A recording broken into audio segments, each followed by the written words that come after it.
Intellect यानी बुद्धिमत्ता,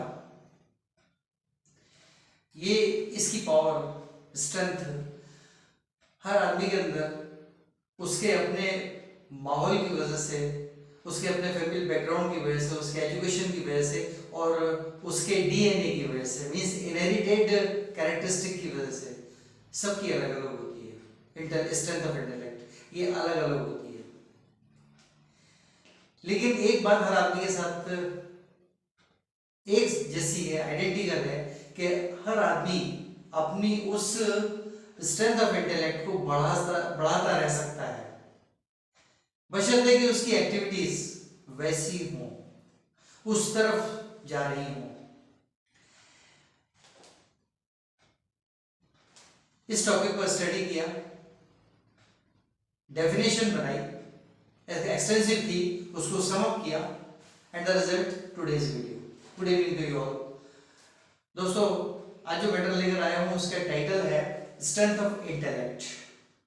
तो स्ट्रेंथ ऑफ इंटेलेक्ट की डेफिनेशन जो पढ़ी और उसको सम अप करके लिखा, तो उसमें 3 कैरेक्टरिस्टिक्स मेन आए, जो कि उसकी एबिलिटी होती है आदमी की।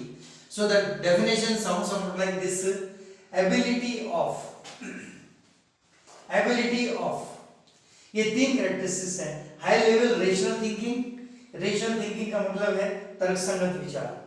ऑलमोस्ट ऑल प्रॉब्लम सॉल्विंग, लगभग सभी समस्याओं के समाधान कर लेना, प्रॉब्लम सॉल्विंग कर लेने की एबिलिटी। और ability of abstract reasoning. Abstract reasoning का मतलब होता है सांकेतिक तर्क, सिंबॉलिक रीजनिंग यानी तर्क, सिंबॉलिक सांकेतिक तर्क।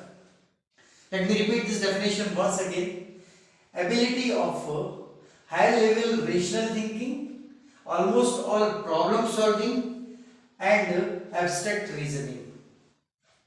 ये जो है ये strength of intellect होती है, ability. It's an ability. Ability of what? High level rational thinking, almost all problem solving and abstract reasoning.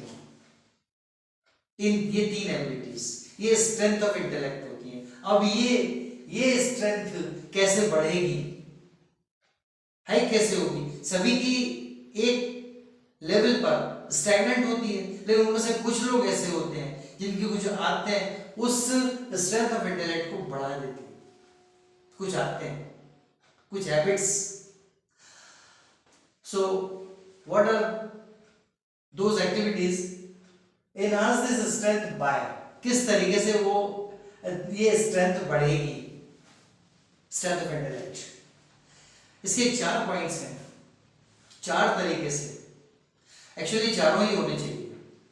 First one, targeted mentally challenging activities. कुछ एक्टिविटीज जो मेंटली चैलेंजिंग हो, जिनको आप करना शुरू करें तो आपके दिमाग में एक चैलेंज आए कि देखें कैसे नहीं होता, देखें ये किस तरह से होगा और किस हद तक डेवलप्ड स्टेज पर जाके होगा। So targeted mentally challenging activities, ये पहला तरीका है to enhance the strength of intellect.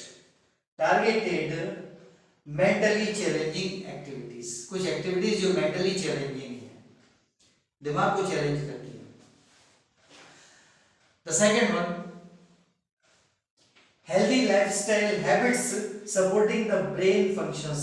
कुछ lifestyle habits, कुछ habits जो आदमी के lifestyle में होती हैं और वो brain functions को support कर रही होती हैं। कई आते हैं जो उसके brain function को support करती हैं।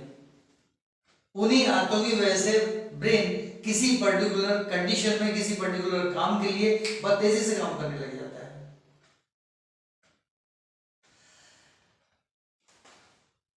इसके कई एग्जांपल्स हैं, जैसे लेडीज, महिलाएं किसी भी कंडीशन में वो कुकिंग करेंगी, इतने साल की प्रैक्टिस हो जाती है कि अगर कुछ उसमें नया भी करना चाहती है तो वो भी कर लेंगी, फटाफट कर लेंगी, फौरन।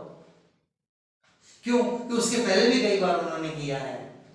आदमी, कुछ लोग हैं कुछ कामों में इतने एक्सपर्ट होते हैं कि उसको कुछ नया भी करना होगा ना तो फौरन उस जगह पर आकर नया ऐड कर देंगे।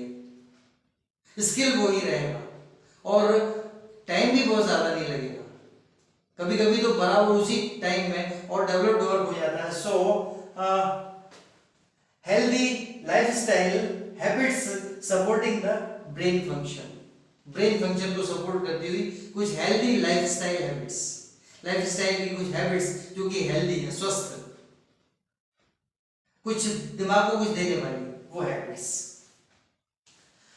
Now the third one, seeking new experiences and perspectives. Perspectives मतलब परिप्रेक्ष्य, यानी इसको कहते हैं एंगल ऑफ विजन या और एंगल ऑफ व्यूइंग, देखने का नजरिया या तरीका, एंगल जो भी है।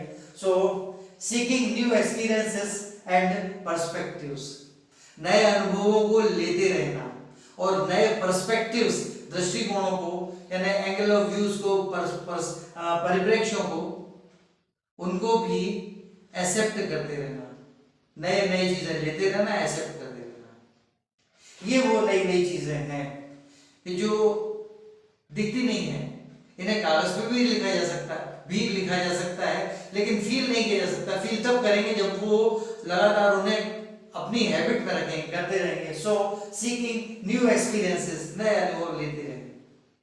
अनुभव को लिख लें, आप कोई मतलब नहीं है, सिर्फ लिखने से क्या होगा, लेकिन उसको फील किया।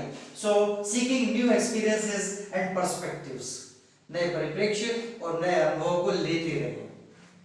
नाउ लास्ट, आखिरी, regular writing and life long learning of new skills curiously, दिलचस्पी के साथ कुछ नए स्किल्स सीखते रहें और रेगुलर राइटिंग करते रहें। जैसे मोबाइल पर स्क्रॉल कर रहे हैं, कोई टर्म आया या कोई फैक्ट आया, उसको पढ़ा और स्क्रॉल करके ऊपर निकाल दिया, नीचे कर दिया, सोच लिया कि यहाँ फिट हो गया, लेकिन वो नहीं हुआ, फिट नहीं हुआ,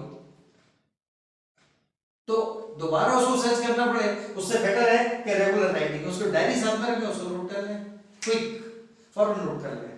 ये नोट करने की हैबिट और life long learning of new skills curiously, बिल्कुल दिलचस्पी के साथ जिंदगी भर नए स्किल्स सीखते रहे। Life long learning of new skills curiously, दिलचस्पी के साथ। बस यही बदलाव था। सब्सक्राइब करें, लाइक करें, शेयर करें, कमेंट जरूर करें। आज इतना ही, वो in the next coming video. Good night.